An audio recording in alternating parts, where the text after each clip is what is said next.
Pai, em nome de Jesus, é no cuidado do Teu Santo Espírito que nós queremos nos colocar agora.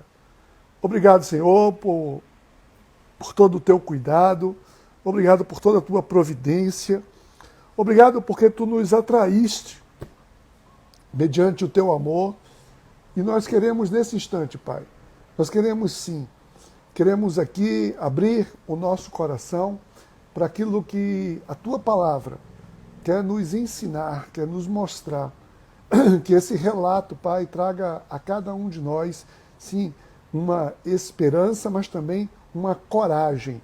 Nós queremos ter uma coragem de promovermos o Evangelho. Em nome de Jesus, amém. Amém. É isso aí, gente. Muito bem.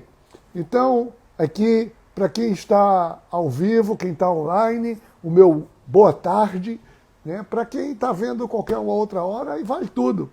Vale boa tarde, bom dia, né? Boa noite, enfim. Vamos lá então. Então vamos seguir. Nós vamos no capítulo 26 de Atos. Lembrando só, fazendo aqui uma recapitulação, como é que nós chegamos aqui, né? No capítulo 25, a gente viu que, né?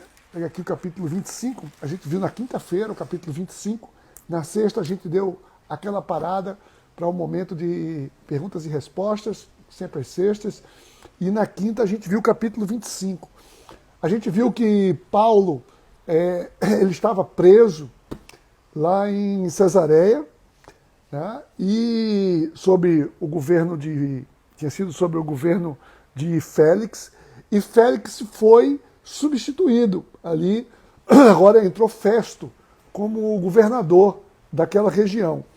E 2 anos depois, aí Festo, ele sobe até Jerusalém, que fazia parte, Festo era um governante romano, estava naquela região, ele vai até Jerusalém e mantendo a sua política de boa vizinhança com os romanos, com os judeus, ele se aproxima dos judeus, e chegando lá, os judeus vão logo cobrar dele o seguinte: olha, nós temos um cara lá que a gente quer julgar, e começaram a falar mal de Paulo, né? Falar mal de Paulo, disseram: ó, Paulo precisa subir aqui para Jerusalém para ser julgado por a gente.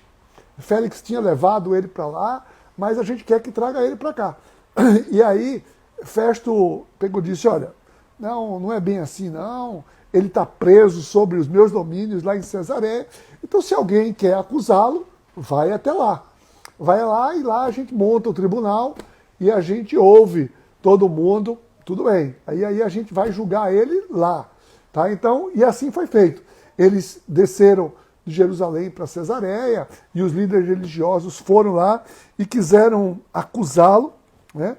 E aí Paulo, mais uma vez, né? Quantas vezes Paulo se defendeu, né? Então Paulo mais uma vez se coloca em defesa, mas disse: olha, você bem sabe aqui, Festo, que é o seguinte: eu não sou culpado, né, a ponto de ser levado à pena de morte por absolutamente nada. Não tem o menor cabimento. Tá? Então, isso é um capricho desses caras. E Paulo, conhecedor dos direitos dele, como cidadão romano, pegou e disse: olha, já que é assim, eu apelo para César, apelo para o imperador. E aí abriu uma apelação, e o governador deu por encerrada ali a sessão, reuniu-se com seus conselheiros. Isso aqui é tudo no capítulo 25, tá bom? Então depois que você não leu, você dá uma lidinha no capítulo 25.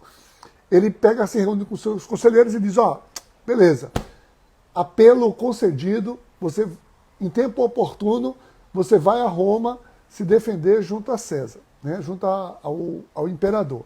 E aí, nisso, o rei Herodes Agripa II, ele vai até Cesareia para visitar Festo, né, visitar o cara governante novo, chegou aqui, parará, eu vou lá fazer uma visita.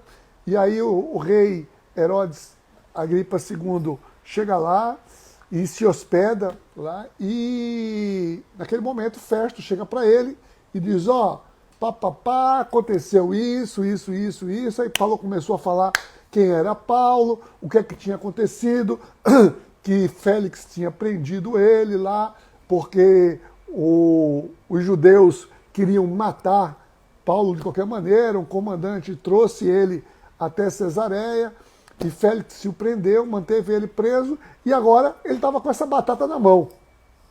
Festo falou para o rei. Aí o rei pegou e disse, tudo bem, eu gostaria muito de ouvir desse cara, eu gostaria de falar com ele, eu queria ouvir, né, de Paulo.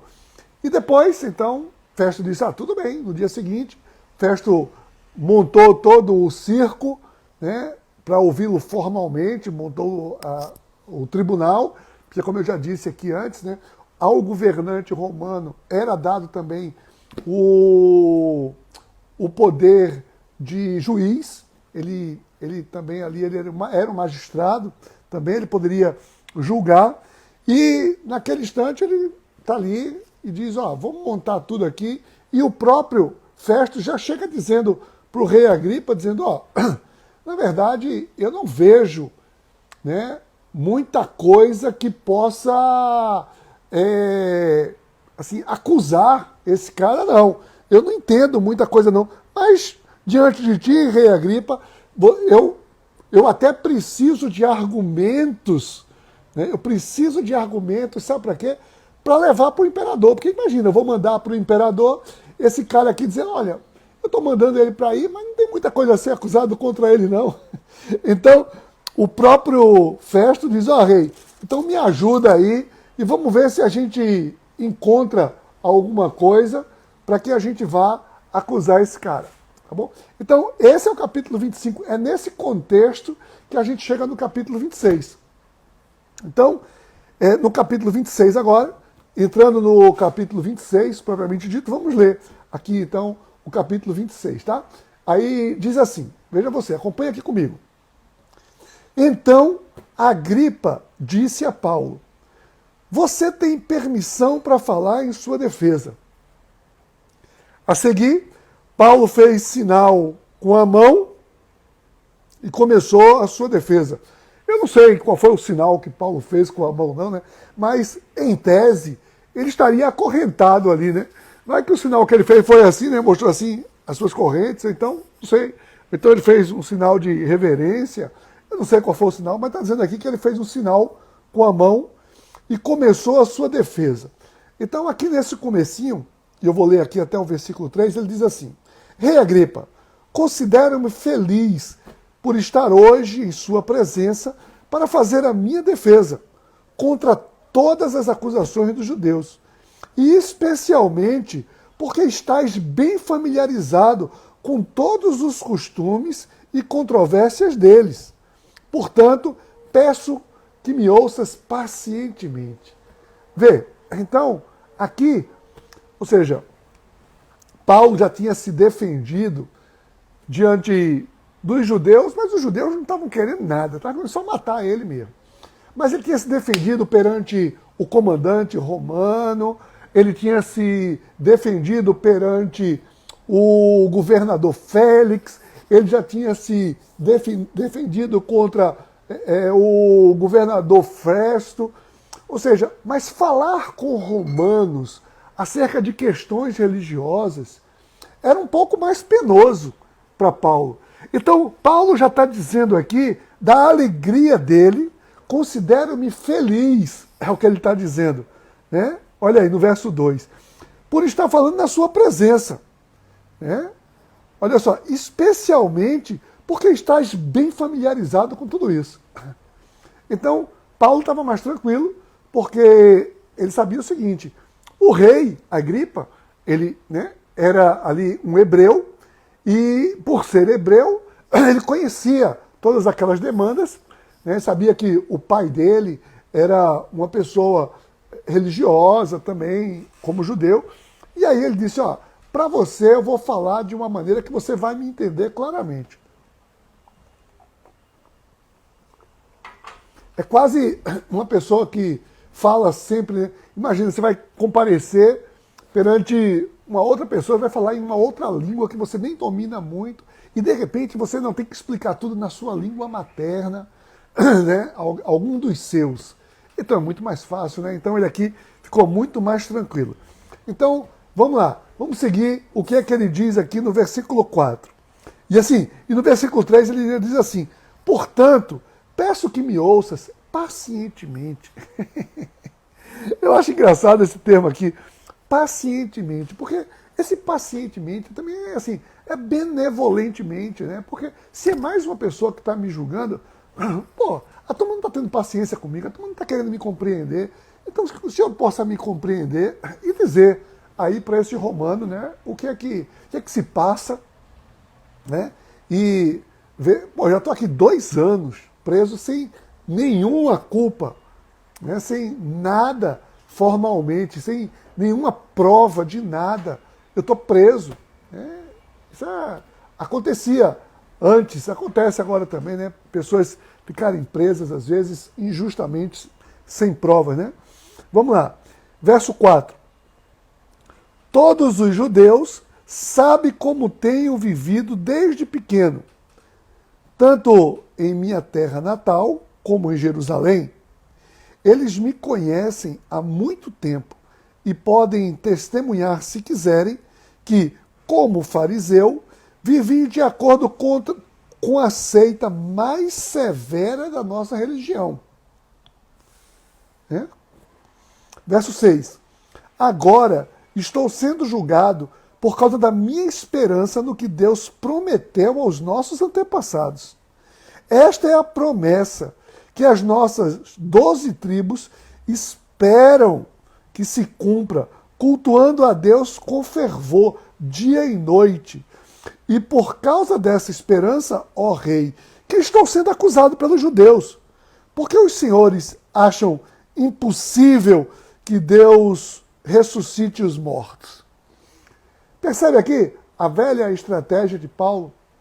Paulo, né, sempre que ele ia pregar para judeus, se defender com os judeus, ele não começa combatendo logo eles. Ele começa mostrando o que é que os une. Né? Ele diz, olha, quem me conhece sabe. Né? Eu sempre fui judeu, desde pequeno. Desde pequeno. Ou seja, e eu, um fariseu. E como fariseu, né, eu fui ali, ó, eu vivi de acordo com a seita mais severa. Ou seja, os mais fundamentalistas. Aqueles que não queriam nada fora das Escrituras. Totalmente dentro das Escrituras. E ele diz, olha, o que é que nós estamos esperando? E olha, deixa eu dizer uma coisa para você. Os judeus esperam até hoje, né, a vinda do Messias. Ele diz, olha, e eu estou sendo acusado, aqui o meu crime é simplesmente por causa da minha esperança naquilo que Deus prometeu aos nossos antepassados.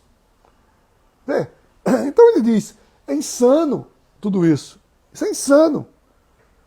Então, aliás, aí ele diz assim no final, vocês acham que é impossível que Deus ressuscite os mortos? Então ele apela aqui, olha, se nós cremos num Deus que pode todas as coisas, eu dizer que ele ressuscitou Jesus, que Jesus é o Messias, eu não estou dizendo nada contra Deus. Não tem absolutamente nenhuma blasfêmia aqui. Porque ele estava sendo acusado de blasfêmia por seguir a Jesus. Tá? E ele mostra, olha, é insano tudo isso. Então, ele apresenta ali como ele vivia, como era a sua fidelidade ao judaísmo. Isso era uma prática de Paulo, falar tudo isso. E nesse verso 8 aqui, ele dá uma confrontada. Ele dá uma confrontada. Ele diz, por que os senhores acham impossível que Deus ressuscite os mortos? Vocês não creem em Deus, não? Vê, ele pegou pesado aqui, né? Então, mas depois no verso 9 em diante, aí ele aprofunda mais um pouco. Por enquanto ele está dizendo, olha, eu sempre, desde criança, fui criado, depois fui lá para Jerusalém, fui instruído e cresci, entrei numa seita farisaica, legalista, e eu sempre cumpri tudo isso. E estou aqui sendo acusado porque eu tenho essa esperança. Mas é no verso 9 o que é que Paulo diz. Eu também estava convencido de que deveria fazer todo o possível para me opor ao nome de Jesus o Nazareno. Agora Paulo traz um testemunho pessoal. Até então, Paulo estava falando do seu testemunho, né, assim como um judeu se igualando ali na fé com todos os outros. Né? Então ele estava se igualando. Mas aqui ele está dizendo agora, o testemunho dele pessoal. Eu também estava convencido de que deveria fazer todo o possível para me opor ao nome de Jesus o Nazareno. E foi exatamente isso que eu fiz em Jerusalém. Ele disse, olha, ele mostra uma empatia, né, com os judeus. A gente viu isso. Ele mostra uma certa empatia, dizendo o seguinte, olha, eu tive um comportamento semelhante a esse também. Eu entendo isso. Com a autorização dos chefes dos sacerdotes, lancei muitos santos na prisão. E quando eles eram condenados à morte, eu dava o meu voto contra eles. Muitas vezes ia de uma sinagoga para outra a fim de castigá-los e tentava forçá-los a blasfemar. Em minha fúria contra eles, cheguei a ir a cidades estrangeiras e persegui-los. Ou seja, Paulo repete aqui tudo o que tinha, né, lá, ele tinha falado na sua defesa, lá na escadaria da fortaleza em Jerusalém. Lembra? Em Jerusalém, a gente viu isso no capítulo 22. No capítulo 22, ele chegou para os judeus que queriam pegar ele e disse, olha, eu fazia tudo isso que vocês estão fazendo. Eu era assim mesmo. O meu zelo levava a isso. Eu buscava as pessoas para prender. Eu ia nas sinagogas para ver se tinha alguém falando desse tal Jesus e eu queria prender. E se fosse para votar e matar, eu votava também e matava. Né? Ele falou antes, lá no capítulo 22, ele tinha falado que ele tinha consentido na morte de Estevão, que foi apedrejado, né? Lembra? Estevão tinha sido apedrejado. Isso lá antes, lá cedo, no capítulo 13, por ali. Tá? Então, ele diz assim, ó, no finalzinho, né? Aqui do verso 11. Em minha fúria fui contra eles.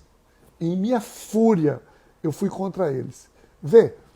Então, Paulo, ele está dizendo que, lá, inclusive ele diz, lá no, acho que é no capítulo 9, deixa eu ver aqui, foi justamente na conversão dele, isso, no capítulo 9, no versículo 1, diz assim, Saulo ainda respirava ameaça de morte contra os discípulos do Senhor.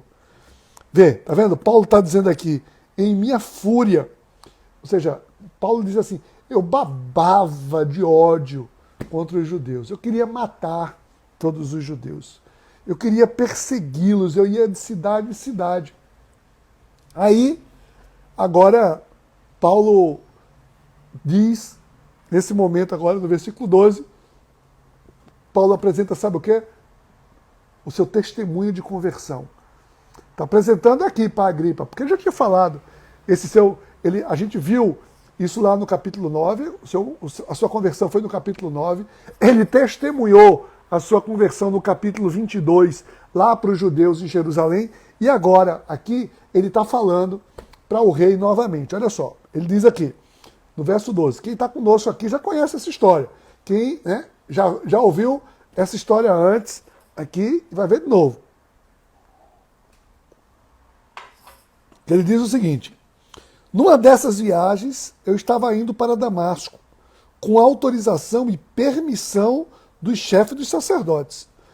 Por volta do meio-dia, ó rei, estando eu a caminho, vi uma luz do céu, mais resplandecente que o sol, brilhando ao meu redor e ao redor dos que iam comigo. Caímos todos por terra. Então, ouvi uma voz que me dizia em aramaico, Saulo, Saulo, por que você está me perseguindo? Resistir ao aguilhão só lhe trará dor. Então perguntei, quem és tu, Senhor? Respondeu o Senhor, eu sou Jesus, a quem você está perseguindo. Agora, levante-se, fique em pé, e eu lhe apareci para constituí-lo servo e testemunha do que você viu a meu respeito e do que eu lhe mostrarei. Eu o livrarei do seu próprio povo e dos gentios, aos quais eu o envio, para abrir-lhes os olhos, convertê-los das trevas para a luz e do poder de Satanás para Deus, a fim de que recebam o perdão dos pecados e herança entre os que são santificados pela fé em mim. Vê que bacana. Paulo está diante de um rei e ele aqui, ele está apresentando a sua defesa, e não apenas apresentando a sua defesa, mas é uma convicção tal que Paulo tinha, que ele quando ele está dando um testemunho pessoal e pregando ao mesmo tempo. Ele está pregando. Tá? Então Paulo dá o seu testemunho pessoal de conversão, e ele diz que olha, foi o próprio Jesus que falou comigo. Né? Então lembra lá que né, ele foi lá em Damasco, a gente viu isso tudo lá no capítulo 9. Tá? E então lá no capítulo 9 aí, tinha um servo, Ananias, e Ananias estava lá e também teve um sonho, onde Deus chegou para Ananias e disse, olha, vá na casa lá de um cidadão chamado Judas, e você vai encontrar um homem lá chamado Saulo, e você vai impor as mãos sobre ele, porque eu tenho um plano na vida daquele... E Ananias, né? Não, senhor, que é isso? Esse cara é um perseguidor, esse cara é contra a gente, esse cara não é do nosso time não, Deus. E aí, o Senhor fala com Paulo, lá, Paulo estava em jejum, e o Senhor fala com Paulo, olha, vai vir um homem aqui, e vai impor as mãos, e vai dizer tudo o que tem que acontecer com você. E Ananias chega lá depois, impõe as mãos, e Paulo é batizado. E, então, Paulo ali é instruído pelos discípulos sobre Jesus, e a turma fala, né, para ele sobre Jesus, quem foi Jesus. Depois ele vai até os apóstolos. Então, Paulo, ele mergulha no cristianismo, e depois, ali mesmo em Damasco, já sai pregando para todo mundo. Sai levando as pessoas ao conhecimento de Jesus em Damasco. Então, olha só, ele continua dizendo aqui, no verso 19, acompanhe comigo, o que é que ele diz? Que ele está dando, o rei disse, se defenda, e ele aproveitou, e ele está pregando para o rei também. Olha só, assim, rei Agripa, não fui desobediente à visão celestial. Percebe o que Paulo está dizendo? Paulo está dizendo o seguinte, rei, a minha conduta toda aqui é por obediência a Deus, única e exclusivamente obediência a Deus. Preguei em primeiro lugar aos que estavam em Damasco, depois aos que estavam em Jerusalém e em toda a Judéia, e também aos gentios, dizendo que se arrependessem e se voltassem para Deus, praticando obras que mostrassem o seu arrependimento. Olha, Paulo está mostrando aqui o que o rei já conhecia.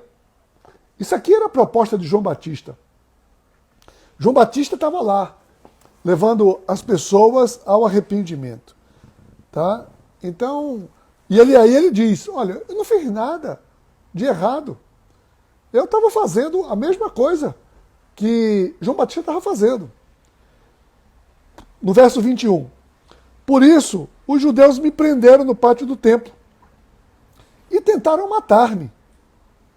Mas tenho contado com a ajuda de Deus até o dia de hoje.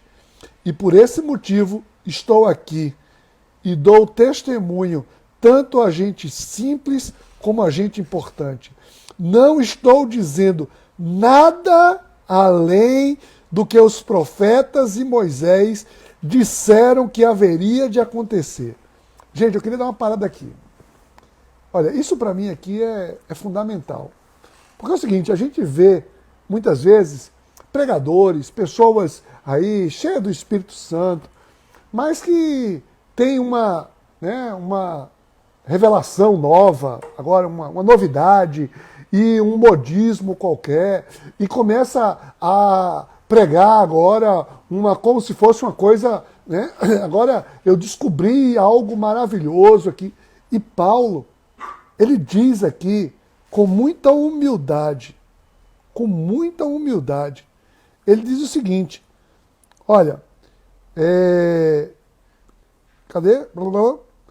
Eu tenho contado com a ajuda de Deus até os dias de hoje, por esse motivo estou aqui, e dou testemunho, tanto a gente simples como a importante, não estou dizendo nada além do que os profetas e Moisés disseram que haveria de acontecer. Ele aqui faz o link agora. Ele diz, olha, tudo o que eu estou dizendo que aconteceu, ou seja, o Messias veio, foi morto, ressuscitou, tudo isso foi dito pelos profetas. Tudo isso está na lei de Moisés. Ele diz, aqui no verso 23, que Cristo haveria de sofrer e, sendo o primeiro a ressuscitar dentre os mortos, proclamaria luz para o seu próprio povo e até para os gentios. Isaías puro aqui, não é verdade? Então, ele está dizendo, olha, eu não estou inventando nada, eu não estou trazendo, isso aqui não é uma nova seita, uma coisa que eu estou trazendo da minha cabeça, nada disso. Tudo o que eu estou dizendo foi dito antes pelos profetas. Tudo o que eu estou dizendo. Vê que maravilha. Né? Então, foi nesse momento que ele acaba de dizer isso, aí no verso 24, Festo, que não era um romano, não era um conhecedor disso aqui, dá um pulo. Festo disse, meu Deus do céu, esse cara está louco. E olha só o que ele diz. A essa altura, Festo interrompeu a defesa de Paulo e disse em voz alta, você está louco, Paulo. As muitas letras o estão levando à loucura. Festo, né, quando viu Paulo falando sobre aquilo, ou seja, está sendo cumprido o que os profetas disseram e que Jesus Cristo deveria ressuscitar, ser o primeiro na ressurreição e tudo. Ele pegou e disse, isso aqui é tudo loucura, é loucura. Mas aí Paulo respondeu com muito respeito, assim, não estou louco, excelentíssimo Festo. O que estou dizendo é verdadeiro e de bom senso. O rei está familiarizado com essas coisas e lhe posso falar abertamente. Estou certo de que nada disso escapou do seu conhecimento, pois nada passou num lugar qualquer. Vê, Paulo, ele educadamente, é como se ele virasse para o governador, o cara que estava mantendo ele preso, e dissesse, fica tranquilo aí, pode ficar tranquilo, eu não estou louco não. Porque ele poderia ter esbravejado, que louco o quê? Você está me chamando de louco? Louco é você, que não acredita nessas coisas, pá. Eu podia ter perdido a cabeça. Mas não, ele mantém a serenidade. Paulo mantém a serenidade e diz, olha, Festo, fica tranquilo, fica tranquilo. O rei está entendendo tudo o que eu estou dizendo. Ele sabe que não tem loucura nenhuma aqui.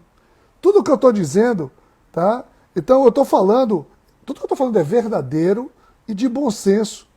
E fica tranquilo que o rei está familiarizado com tudo isso. É o que ele diz. O rei está familiarizado com tudo isso. E aí no verso 27, ele se dirige ao rei. Rei Agripa, crês nos profetas? Eu sei que sim. Vê, Paulo lança logo uma pergunta retórica, né? E não deixa, ele próprio responde pelo rei. Ele diz, eu sei que sim. Eu sei que você crê. E por isso que eu estou falando isso para você. Porque eu sei que você crê no que os profetas disseram. E tudo isso que está acontecendo, se você crê nos profetas, você sabe que tudo que eu estou dizendo foi dito pelos profetas. Tudo o que aconteceu, tudo o que está acontecendo, foi dito pelos profetas. Né? Então, Agripa, verso 28. Agripa disse a Paulo: você acha que em tão pouco tempo pode convencer-me a tornar-me cristão? Achei massa isso aqui.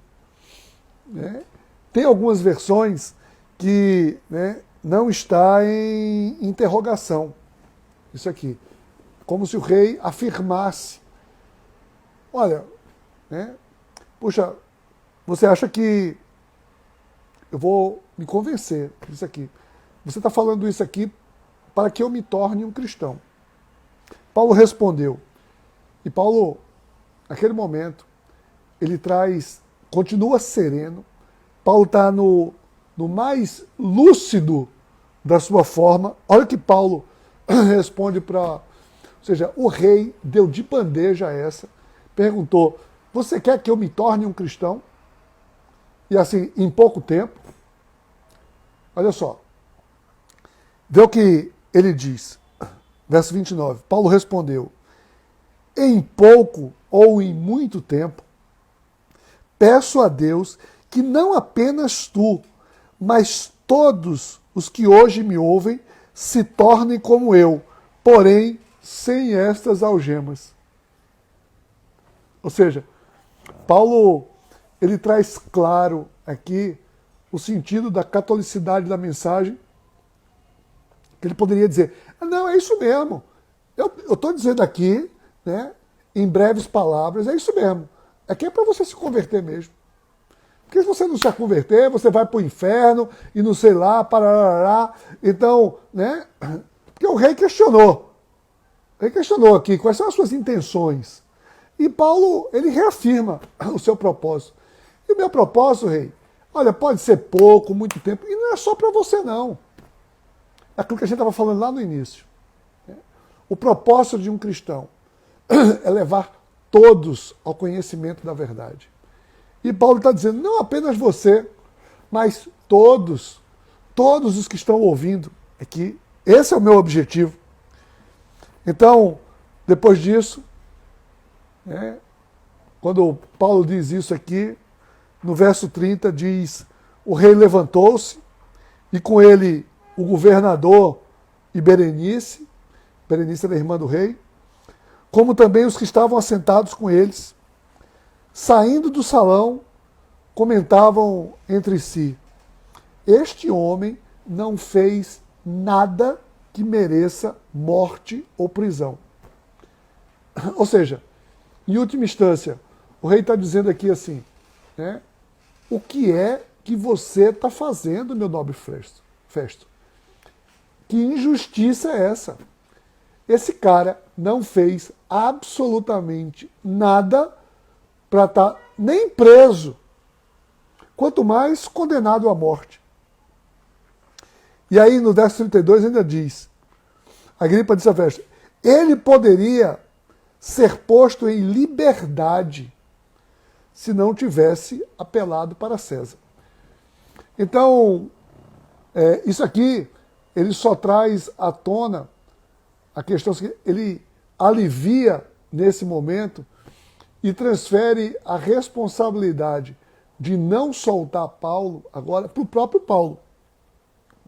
A culpa foi dele. Ou seja, ele apelou para César. Se ele apelou para César, ele agora tem que ir para César. Porque aqui ele traz algo que os livros de histórias contam, né, que é a irreversibilidade de um recurso ao imperador. Da mesma maneira que o rei, quando ele dizia uma coisa, aquilo ali tinha, né, ele não poderia desdizer mais, mudar de ideia. Ele botou o selo real ali, né, carimbou uma situação, está feito, ele tem que cumprir. Foi assim lá com o rei com Daniel, quando mandou Daniel para a Cova dos Leões. Então, isso sempre aconteceu. Isso era um costume naquela época, né, nos tempos antigos. A irreversibilidade de decisões de última instância. Então, quando ele usa o seu apelo a César, pronto. Mas assim, eu estou te ouvindo aqui agora, beleza, agora criou um problema. Criou um problema para Festo. Porque Festo vai mandar ele para César e está dizendo aqui, não tem absolutamente nada que ele mereça morte, nem sequer prisão. Então, isso aqui é o capítulo 26. A gente termina por aqui o capítulo 26.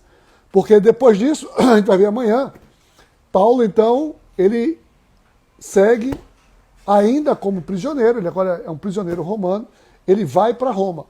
Paulo vai para Roma. E aí vai acontecer muita coisa nesse caminho de Paulo para Roma. Tá bom? Então eu queria ver com vocês aqui, né, que lições a gente tira disso aqui. O que eu tiro de lição, né, desse capítulo 26 para a minha vida hoje? Então eu posso tirar diversas lições, mas eu hoje meditando nesse texto, me vieram algumas lições aqui que eu queria compartilhar com vocês. A primeira delas que eu vejo aqui é o seguinte: eu não preciso esconder o meu passado. Não. Eu não preciso, né, sequer me envergonhar do meu passado, de quem eu fui.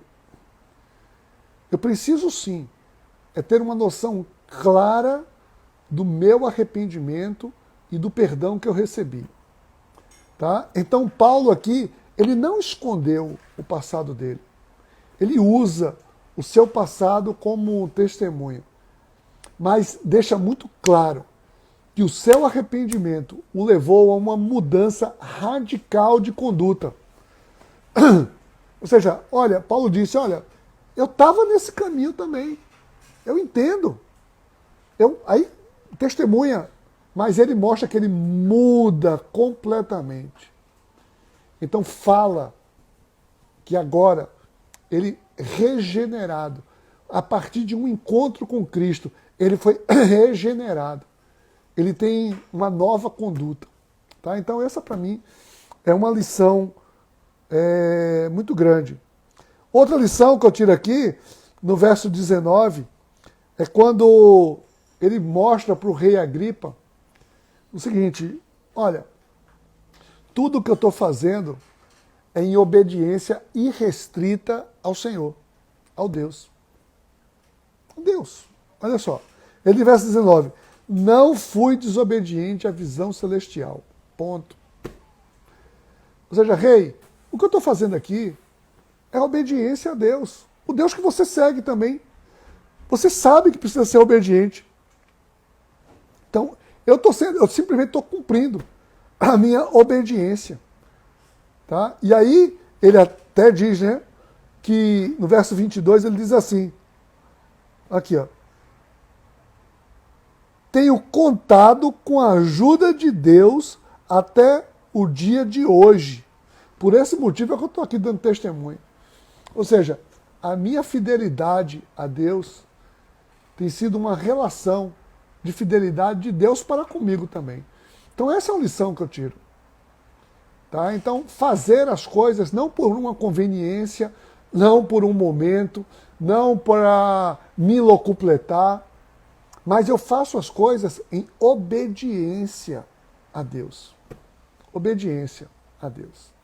Tá? E outra lição, aquela que a gente já falou antes aqui, né? Quando Paulo diz que, olha, tudo o que eu estou fazendo aqui é de acordo com as Escrituras. Eu não estou inventando nada. Então, gente, a gente não precisa inventar modinhas, nada. Basta a gente agir de acordo com as Escrituras. É agir, olha, não tem uma regra que dê mais certo do que eu agir de acordo com as Escrituras. Tá?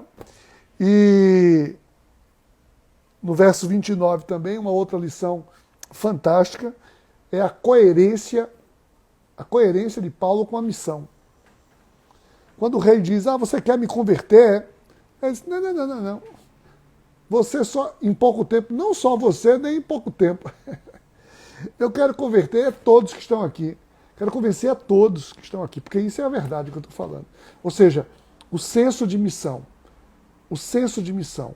Né? Então, quando você tem o senso de missão, você é coerente com a sua missão.